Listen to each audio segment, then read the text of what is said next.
Alright guys, so today I thought I should speak about this, but just before I continue, let me first apologize for the past 3 or 4 weeks that I have not been available. Unfortunately, I was actually in an area where I had no internet coverage, which is one of the reasons for this episode, or rather this podcast's episode, right?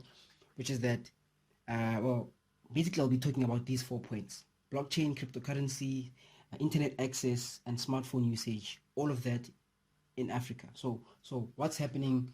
And I'm just gonna also offer my opinion, which the first one I think we should first start looking at the bigger picture, which is the population of the entire continent, right?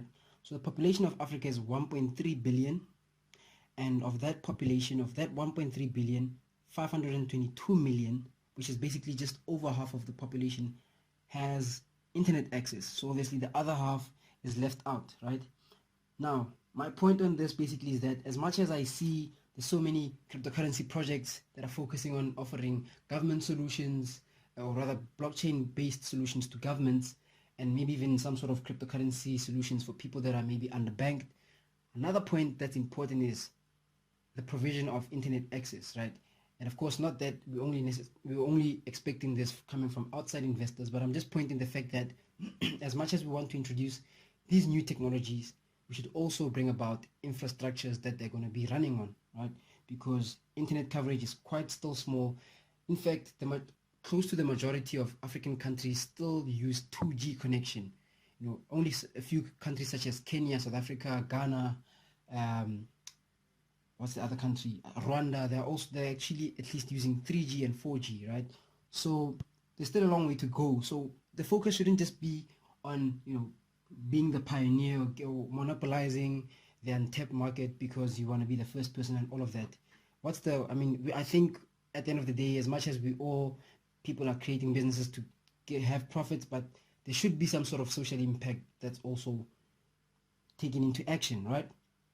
And in my opinions, now I spoke a bit about cryptocurrencies and basically why it should be coupled with internet. And then the other point I want to look into is smartphone usage, right? There's a high number of smartphone users across the continent, but also there's still a high number of people that are just using normal mobile phones, right?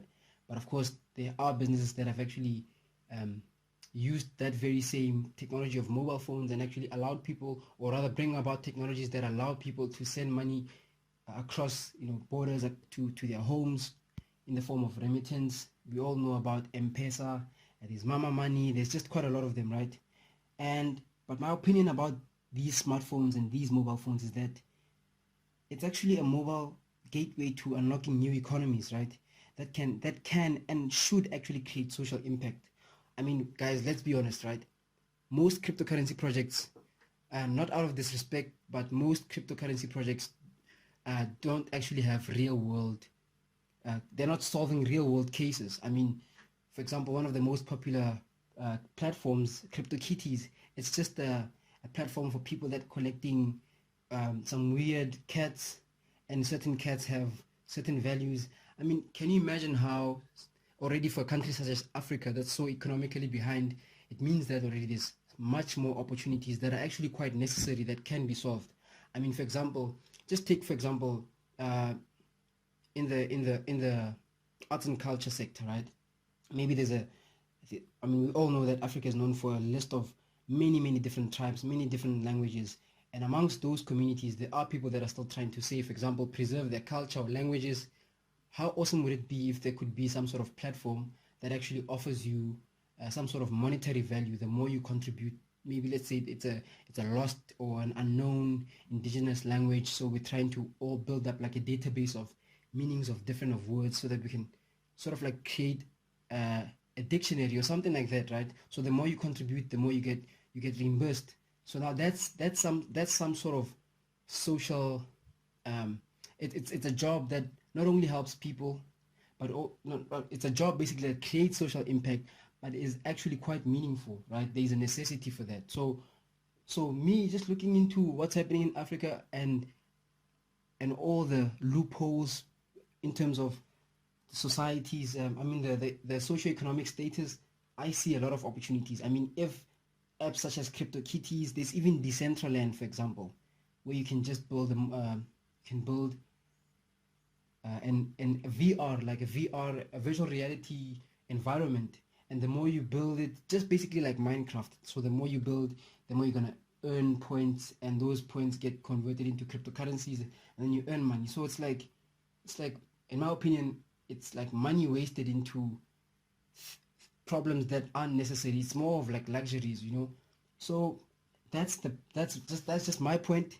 I mean, for example, look at Nigeria's population. There's 122 million, and out of 122 million, 89 million of those people actually they're living in poverty. So I can see also an opportunity there. But of course, not just providing money, education also, right?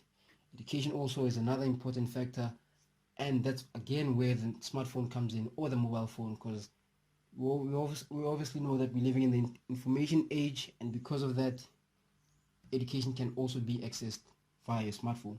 So it's all of these kind of points that I think are so how can I say, they are so compelling to actually come to invite people to come up with new social innovations so that they can actually increase the socioeconomic status in the continent, and of course affecting the global GDP. So that's my opinion. It's something I wanted to talk about. I was extremely frustrated for the past couple of weeks because I couldn't really upload. I recorded content, but of course it was news updates, but now time has already passed, so I had to delete 6 pieces of content that I actually pre-recorded. So it's crazy. So my last point is that the more people come with crypto projects into Africa, it's better that they bring them with some sort of internet access within their business model, or maybe partnering with another company. Let me know what you think in the comments, and let's have a chat. I'll see you again next time, guys. Cheers.